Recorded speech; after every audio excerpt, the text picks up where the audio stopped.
आज मैं आपको बताऊंगा कि SAP में यूज़र आईडी कैसे क्रिएट करते हैं। सबसे पहले हम यहाँ पे टी कोड डालेंगे SU01। उसके बाद यहाँ पे जो बॉक्स रहेगा यूज़र, उसमें हम जो आईडी जिस नाम से बनाना है वो ऐड करेंगे। यहाँ पे हम एग्जांपल के तौर पे लेंगे टेस्ट2। ठीक है, इसके बाद हम एंटर करेंगे। उसके बाद यहाँ पे हम एक ऑप्शन रहेगा क्रिएट पे क्लिक करेंगे। यहाँ पे क्रिएट करेंगे तो टाइटल आएगा। टाइटल में हम प्रीफिक्स वगैरह डाल सकते हैं, मिस्टर मिस, फिर last name, first name, academic title वगैरह हम 1 बाय 1 डालेंगे। सबसे पहले हम डालेंगे लास्ट नेम। लास्ट नेम में यहाँ पे आएगा टेस्ट2। एंटर किया हमने। उसके बाद जब एंटर किया अपने आप यहाँ पे कंप्लीट नेम में आ गया। फिर आएगा फर्स्ट नेम, एकेडमिक। अभी मैं आपको बताता हूँ कंप्लीट नेम। कंप्लीट नेम का कॉलम है वो डिसेबल रहेगा, क्योंकि कंप्लीट नेम यहाँ पे आप डायरेक्ट नहीं डाल सकते। आपका फर्स्ट नेम और लास्ट नेम का जो स्ट्रिंग रहता है वो बनता है कंप्लीट नेम। तो यहाँ पे मानो कि मैं यहाँ पे डालूंगा टेस्ट, तो देखिए वो ऐड हो जाएगा। ठीक है, इसके बाद एकेडमिक टाइटल। एकेडमिक टाइटल मतलब आपको इन्फॉर्मेशन वगैरह जो आपको आईडी रिलेटेड है। फिर आप लैंग्वेजेस है तो लैंग्वेजेस में यहाँ पे आपको सारी लैंग्वेजेस अवेलेबल जो दिखाएगा, लेकिन ये सिर्फ आईडी के इन्फॉर्मेशन के लिए। तो यहाँ से आपने जो आईडी लैंग्वेज सिलेक्ट की है वो आईडी से वो लैंग्वेज से वो आईडी ऑपरेट होगा, ऐसा ज़रूरी नहीं है। इसके बाद अगर आपको ज़्यादा डिटेल डालनी है तो ये मोर फील्ड पे क्लिक करेंगे तो आपको और भी ऑप्शंस मिलेंगे, लेकिन जनरली इसका यूज़ नहीं होता है, तो इसको आप मिनिमाइज़ कर सकते हो। उसके बाद यहाँ पे फंक्शन, डिपार्टमेंट वगैरह जो यूज़र के लिए आईडी बना रहे हो उसमें आप डिटेल ऐड कर सकते हो उसकी। फिर ये आएगा रूम नंबर। रूम नंबर मतलब अपना जो एम्प्लॉय रहता है उसका आईडी रहता है, तो एम्प्लॉय आईडी नंबर बोल सकते हैं, वो यहाँ पे ऐड करेंगे। फिर यहाँ पे फ्लोर, बिल्डिंग कोड, एड्रेस वगैरह है कि कहाँ यूज़र्स का लोकेशन है, वो सब है। फिर उसके बाद यहाँ पे telephone extension, mobile phone, fax extension वगैरह रहता है। फिर यहाँ पे आएगा ईमेल एड्रेस। ईमेल एड्रेस डालते टाइम आप ध्यान रखिएगा कि यहाँ पे जो ईमेल आईडी रहेगा वो आपका डिफ़ॉल्ट आईडी रहेगा। जैसे कि मैं एग्जांपल आपको देता हूँ कि जैसे कि आपने ये आईडी से लॉगिन किया है, ये आईडी से लॉगिन करके मानो कि आप परचेज़र हो या आप PRPO वगैरह बनाते हो, रिलीजिंग करते हो, तो जो PRPO बनाओगे, रिलीजिंग करोगे, तो वहाँ से जो आपका मेल ट्रिगर होगा ना, वो मेल यहाँ जो आईडी होगा ना उसी से जाएगा।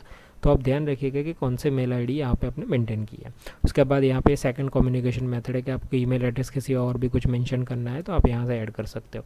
उसके बाद यहाँ पे आता है कंपनी कोड। कंपनी कोड मतलब एक बड़ा ऑर्गेनाइजेशन होता है तो उसके अंदर काफ़ी सारी छोटी छोटी कंपनियाँ अलग अलग होती है, तो ये आईडी आपने कौन सी कंपनी के कौन सा एम्प्लॉय को असाइन किया वहाँ पर आप डेटा के लिए डाल सकते हो। उसके बाद यहाँ पे आएंगे सेकंड टैब पे आएंगे log on data.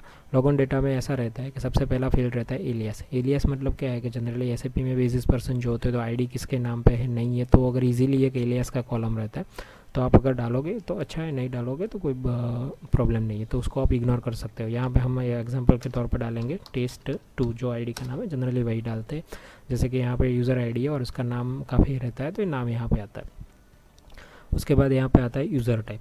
User type में कितना कौन से टाइप का आईडी बना रहे हो, क्योंकि SAP में 5 तरीके के अलग अलग रहते हैं आईडी, जैसे कि डायलॉग यूज़र है, सिस्टम, कम्युनिकेशन, रेफरेंस और सर्विस यूज़र। ज़्यादातर एंड यूज़र्स होते हैं जो इन लोगों को डायलॉग यूज़र दिया जाता है, और डायलॉग यूज़र मतलब आप जो GUI से लॉगिन कर सकते हैं। उसके बाद आता है सिक्योरिटी पॉलिसीज। सिक्योरिटी पॉलिसीज मतलब यहाँ पे आपको अलग अलग पैरामीटर्स वगैरह रहता है, तो वो पैरामीटर्स के हिसाब से आप काम कर सकते हो, और यहाँ पे अगर आप ऐसा सेव भी कर सकते हो, ऐसा ज़रूरी नहीं है। उसके बाद यहाँ पे आएगा पासवर्ड। पासवर्ड में आपको ये इनिशियल पासवर्ड रहता है और इसको डिफ़ॉल्ट पासवर्ड भी बोल सकते हैं कि जब आप SAP आईडी जब नया क्रिएट होगा तो फर्स्ट टाइम का एक पासवर्ड रहता है, वो पासवर्ड यहाँ पे हम ऐड करेंगे। यहाँ पे हम डालेंगे SAP12345, same password repeat SAP12345, enter करेंगे। यहाँ पे एंटर करेंगे मैसेज आ जाएगा initial password set by administrator. ये जो मैसेज है उसको आप इग्नोर कर सकते हो, इसका कोई इशू नहीं है।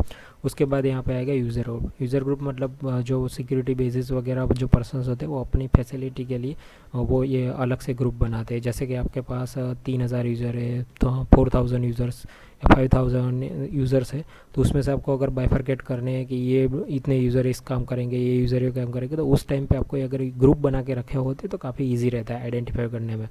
अगर आपको सर्वर का लॉगऑन में भी आपको अलग अलग करना है तो यूज़र ग्रुप से ईजी हो जाता है, तो इसको आप ब्लैंक भी छोड़ सकते हो और यूज़ भी कर सकते हो। वैसे ही सेम है वैलिडिटी पीरियड में, उसमें आईडी बनाने से लेके एंड तक का आप डेट डालोगे तो उस डेट पे वो बंद हो जाएगा। ये ऑप्शंस रहते हैं, लेकिन ज़्यादातर ये ऑप्शन को आप इतना कंसिडर नहीं करते, चलता है। उसके बाद सेकंड आता है अकाउंट नंबर कॉस्ट सेंटर। तो ये अपना जो भी यूज़र है उसके रिलेटेड है, इससे कोई अकाउंट कॉस्ट सेंटर सिर्फ मैपिंग वगैरह नहीं है, सिर्फ इन्फॉर्मेशन के लिए डाल सकते हैं। सेम उसके बाद आता है SNC। एसएनसी मतलब आपका जो नेटवर्क है, नेटवर्क कितना सिक्योर है इसके ऊपर है, कि जैसे कि काफ़ी सारी कंपनियों में नेटवर्क सिक्योरिटी अलग से उन्होंने पूरी मेंशन की होती है, तो वहाँ पे जो नेटवर्क सिक्योरिटी होती है उसके हिसाब से टैब आपको कॉन्फ़िगर करना है।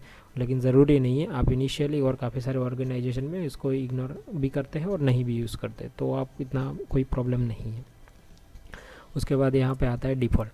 डिफ़ॉल्ट में सबसे पहले आपको ऑप्शन मिलेगा स्टार्ट मेनू का। स्टार्ट मेनू मतलब आप एसएपी में जब भी लॉगिन करोगे तो सबसे पहले एक स्क्रीन ओपन होगा, कि जिसमें राइट हैंड साइड पे आपको एसएपी का लोगो या कोई पिक्चर्स वगैरह मिलेगा, और लेफ्ट साइड पे उसके पूरे मेनूज़ वगैरह मिलेंगे। जो मेनूज़ मिलते हैं वो यहाँ से आते हैं, ठीक है। तो यहाँ पे आप एसएपी का प्री डिफाइंड मेनू भी मिलता है, उसके टेम्पलेट्स भी रेडी है, वो भी आपको यहाँ से और ज़्यादा मिलेंगे, और आप खुद का भी बना सकते हो, तो वो मेनू यहाँ से मेंशन होता है। उसके बाद सेकंड नंबर पे आता है लॉगऑन लैंग्वेज। लॉगऑन लैंग्वेज, ये जो लॉगऑन लैंग्वेज है वो आप जब लॉगिन करने जाओगे तो आपको सबसे पहले यूज़र नेम आएगा, पासवर्ड आएगा, उसके नीचे लैंग्वेज भी आता है। अगर आपने यूज़र आईडी के वाइज मेंशन किया है तो कोई इशू नहीं है।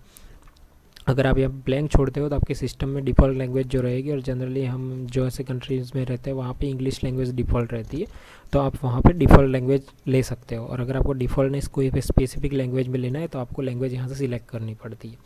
तो लेकिन सिलेक्ट करने से पहले आप ये ध्यान रखिएगा कि आप जो भी लैंग्वेज सिलेक्ट कर रहे हैं वो आपके सिस्टम में पहले से इंस्टॉल्ड है या नहीं है, क्योंकि अगर वो इंस्टॉल्ड है तो इशू नहीं है, लेकिन नहीं है तो वो ऑपरेट नहीं होगा, तो वो ध्यान रखिएगा। उसके बाद यहाँ पे आपको ऑप्शन मिलेगा डेसिमल नोटेशन। डेसिमल नोटेशन में 3 ऑप्शन रहते हैं, एक्स, वाई और थर्ड लास्ट वन रहता है, लेकिन जनरली यहाँ पे हम लोग ए यूज़ करते हैं, तो ये सही, ये सिलेक्ट करेंगे। सेम वैसे ही डेट में और टाइम फॉर्मेट में रहता है। फिर आता है स्पूल कंट्रोल। स्पूल कंट्रोल मतलब ऐसे भी में जो भी हम प्रिंटिंग वगैरह का जो ऑप्शंस फंक्शंस वगैरह है उसको स्पूल बोलते हैं। तो यहाँ पे हम जो भी प्रिंट वगैरह है वो प्रिंट को मेंशन करना पड़ता है, और यहाँ से उसका लिस्ट रहता है, कि जैसे कि हम हमारे पास 3 प्रिंटर है, डॉट मैट्रिक्स है, लेज़र प्रिंटर है, पीडीएफ प्रिंटर है, तो उस हर एक को एक नाम से अलग अलग आइडेंटिफाई करना पड़ता है सिस्टम में। तो जो हमने हमारी बेसिस टीम ने जो प्रिंटर कॉन्फ़िगर किया होता है उसका एक नाम होता है, कि जैसे कि डॉट मैट्रिक्स प्रिंटर है तो उसका नाम है LOCL, डॉट मैट्रिक्स 2 है तो उसके लिए LOCL 2 है, PDF है तो LOCL 3 है। वैसे आप उसको अलग से यहाँ पे प्री डिफाइंड आपको नामों का लिस्ट मिलेगा, जो यहाँ से आप असाइन कर सकते हैं डिफ़ॉल्ट। और अगर डिफ़ॉल्ट नहीं करोगे तो आपको पूछेगा ऑप्शन, अगर आप सेट करते हो तो आपको नहीं पूछेगा।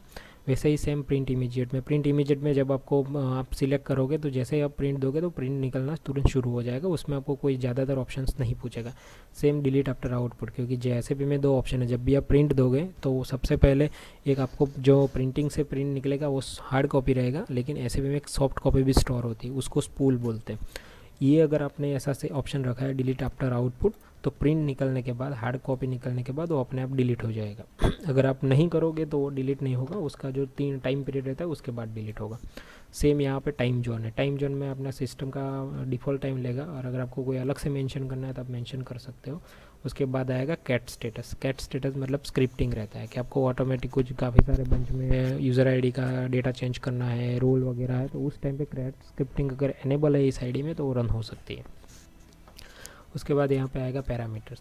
पैरामीटर्स में अपने सिस्टम में जो भी प्री डिफाइंड सेटिंग्स है जो यूज़र्स के थ्रू किए गए हैं, और एसएपी के थ्रू कुछ सेटिंग्स फिक्स रहते हैं, वो सेटिंग्स का अगर आपको यूज़ करना है तो उसका पैरामीटर्स जान के आपको यहाँ पे वो पैरामीटर एंटर करना है, और साथ में वैल्यूज़। तो ये पैरामीटर्स का टैब ऐसे रहता है, जैसे कि आपने कोई ऑप्शन प्रोग्राम में लेआउट सेलेक्ट करके रखा है तो उसका एसएपी का 3-4 अलग अलग लेआउट्स रहते हैं, तो लेआउट्स के थ्रू यहाँ से भी आप उसको कंट्रोल कर सकते हैं, और काफ़ी सारे ऑप्शंस है जो आपको यूज़ कर सकते हैं उसमें। उसके बाद यहाँ पे आता है रोल। रोल में आप देखने जाओगे तो रोल सबसे इम्पोर्टेंट है एसएपी यूज़र आईडी में, क्योंकि अगर यूज़र आईडी तो आपने बना दिया, लेकिन अगर कोई रोल आप असाइन नहीं कर रहे हो तो यूज़र कुछ भी ट्रांजैक्शन एक्सेस नहीं कर पाएगा। तो ध्यान रहे कि आपको कोई भी एक्सेस करने से पहले उसको रोल असाइन करना ज़रूरी है। फिर यहाँ पे आप रोल असाइन करोगे, उसके बाद यहाँ पे स्टार्ट डेट एंड डेट आ जाएगी, मतलब जिस डेट से आपने असाइन किया है वहाँ से मानो कि आपने 2 दिन का डेट दिया है तो 2 दिन बाद रोल अपने आप एक्सपायर हो जाएगा, मतलब यूज़र आईडी से निकल जाएगा। तो ये एक ऑप्शंस रहता है। उसके बाद यहाँ पे आता है प्रोफाइल। प्रोफाइल मतलब आप जब भी रोल असाइन करोगे तो उसकी एक प्रोफाइल होती है, वो ऑटोमेटिकली सिस्टम यहाँ पे फैच करके ला देगी। जैसे मैं आपको एक एग्जांपल बताता हूँ कि यहाँ पे मानो कि हम एक रोल ऐड करेंगे Z_test1, ठीक है, ये एंटर किया हमने, यहाँ पे आ गया आज का डेट और ये एंड डेट आ गया। तो मतलब आज का डेट अगर एंड डेट आपका यह है तो मतलब आप जब तक निकालोगे नहीं तब तक ये रोल चलता रहेगा, और अगर आप मेंशन करोगे तो वो डेट के बाद वो रोल बंद हो जाएगा। अभी देखिए हमने सिर्फ यहाँ पे ऐड किया है तो यहाँ पे भी प्रोफाइल आ गया है उसकी, देखा आपने।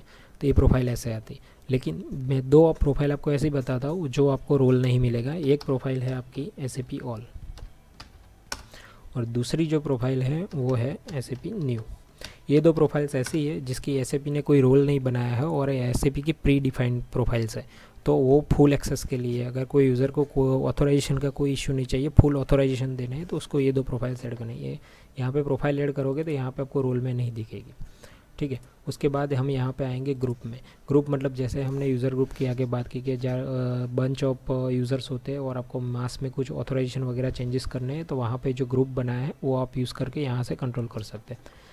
उसके बाद आता है पर्सनलाइजेशन। पर्सनलाइजेशन में SAP के प्री डिफाइंड सेटिंग्स और टेम्पलेट्स रहते हैं जो आप यूज़ कर सकते हो, लेकिन ये इतना ज़रूरी नहीं है, उसको आप इग्नोर कर सकते हो।